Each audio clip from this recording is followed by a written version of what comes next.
මානව ජීවිතය හැඩගස්වන ගාමකම බලවේගත්වය වන්නේ පවුලත් පාසලත්ය. එම සමාජානයෝජන ආයතන දෙක පුද්ගලයෙකු මතු නොව සමාජයක තිරණාත්මක හැරවුම් ලකුණු වන්නේය. ලාංකීය අධ්‍යාපන සංස්ථාවේ පාඨශාලා අතර දිදුලන සිංහල බෞද්ධ විද්‍යාස්ථානත්වයක් වන්නේ කොළඹ ආනන්දය හා නාලන්දාවයි. සුලෝහිත සංග්‍රාමයෙන් වාර්ෂිකව ගැටුණද ඔවුන් සිංහල බෞද්ධ පුනරුද ව්‍යාපාරය නම් මාතාවගේ එක බඩවැල කඩාගෙන දෙසොහොයුරෝය.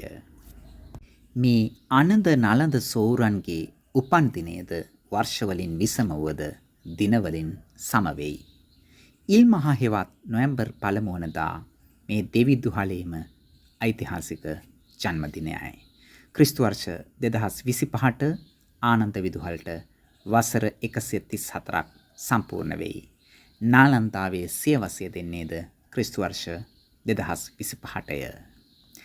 ක්‍රිස්තු වර්ෂ 1884 පෙබරවාරි 8 වනදා මරදානි ධර්මෝපකාරී සමාගමට රැස්වුණු බෞද්ධ නායකයෝ සිංහල බෞද්ධ ජාතික ව්‍යාපාරයේ අනාගතය වෙනුවෙන් තීන්දුව తీරන ගන්නට පිටකොටුවේ බෞද්ධ රැලියක් සංවිධානය කරන්නට විය.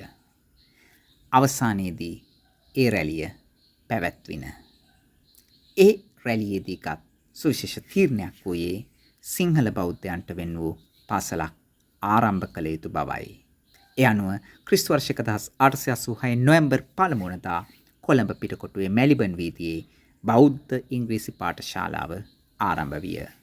සිසුන් 37 දෙනෙකුගෙන් සමන්විත එහි පළමු විදුහල්පති ධුරය C.W. ලෙඩ්බීටර් වෙත හිමි විය. මේ පාසල සරසවි සඳරැස පුවත්පත නම් කළේ සිංහල බෞද්ධයාගේ බූදලයක් වශයෙනි. ක්‍රිස්තු වර්ෂ 1890දී එම පාසල මැලිබන් වීදියට ගෙන ගියේය. ක්‍රිස්තු වර්ෂ 1895 අගෝස්තු 7 වනදා එම පාසල වෙනුවෙන් ටියුඩර් රාජපක්ෂ මුදලිවරයා තමන්ගේ නිවස පරිත්‍යාග කළේය. ඒ නිවස පිහිටා තිබුණේ සුවිශේෂ ස්ථානයකය. ඒ වීදිය බණ්ඩාර විසින් පරදේශක්කාරයන්ට විරුද්ධව කඳවුරු බඳිනු ලැබූ පර්ණවාඩිය නම් ස්ථානයයි. ක්‍රිස්තු වර්ෂ 1895 අගෝස්තු 17 වනදා ඒ පාසල ආනන්දය නමින් ප්‍රතිනාමීකරණය විය.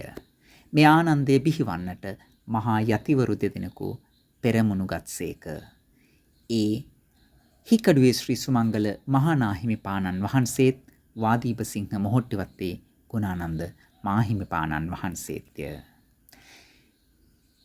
වාදීප සිංහ මොහොට්ටිවත්තේ ගුණානන්ද මාහිමිපාණන් පානදුරාවාදය ජයගනිමින් ඇති කළ හෙළබුදු පුනරුදයට කරන ගෞරවයක් වශයෙන් උන්වහන්සේගේ නම මේ පාසලට යොදන්නට තීරණය කෙරින.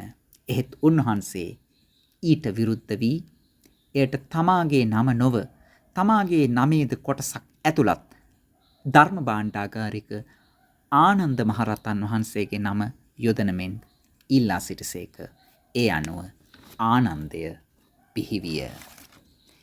ආනන්දයෙන් දැල්වෙන ඒ මහා අධ්‍යාපන ප්‍රදීපයේ ආලෝකය සුදීප්තිමත් කළ විදුහල්පතිවරයෙකු ආනන්දයට ලැබුණේ ආනන්දයේ මතුනව ජාතියේම වාසනාවටය.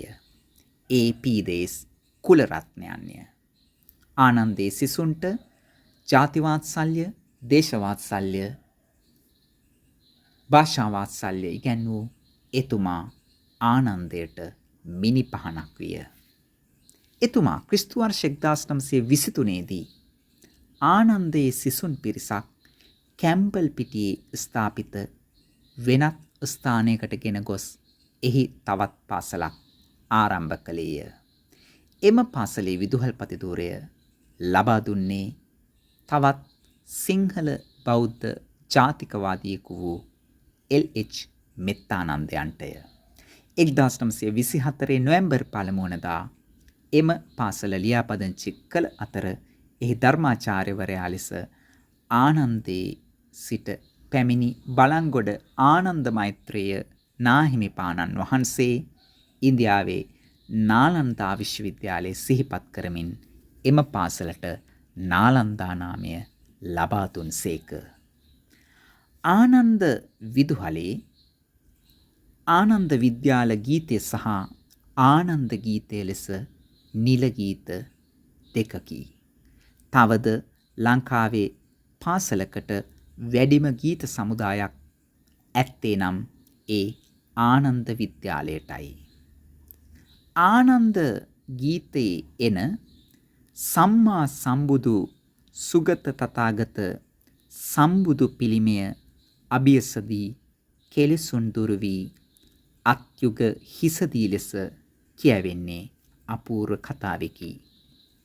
එනම් ආනන්දේ පිහිටි බුදු මැදුර පසුකට යන්නේ යම් අයෙකුද ඒ පුද්ගලයා දොහොත් මුදුන් දී ආනන්ද බුදු මැදුර වන්දනාවයි. මේ ආනන්දයත් නාලන්දයත් අපේ රටට මතු නොව ලෝකයට ජනිත කළ පුතුන් සුවහසකි. ඒ පුතුන් අතර 30 වසරක බෙදුම්වාදී ත්‍රස්තවාදය නිම කළ සුවිශේෂ පුතුන් දෙදෙනෙකුද විය. එදා වීදිය බණ්ඩාර පරදේශක්කාරයන්ට විරුද්ධව සේනා සංවිධානය කළ භූමියේ ඉගෙනගත්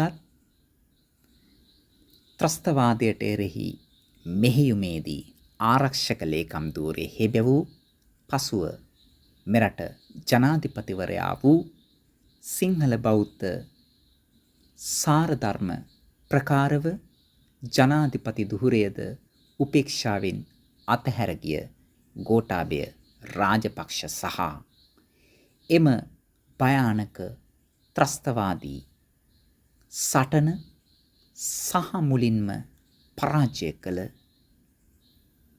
මෙරට බිහි වූ ශ්‍රේෂ්ඨතම ජනාධිපතිවරයෙකු මතුනව ජනනායකයෙකුද වන මහින්ද රාජපක්ෂයන්ය.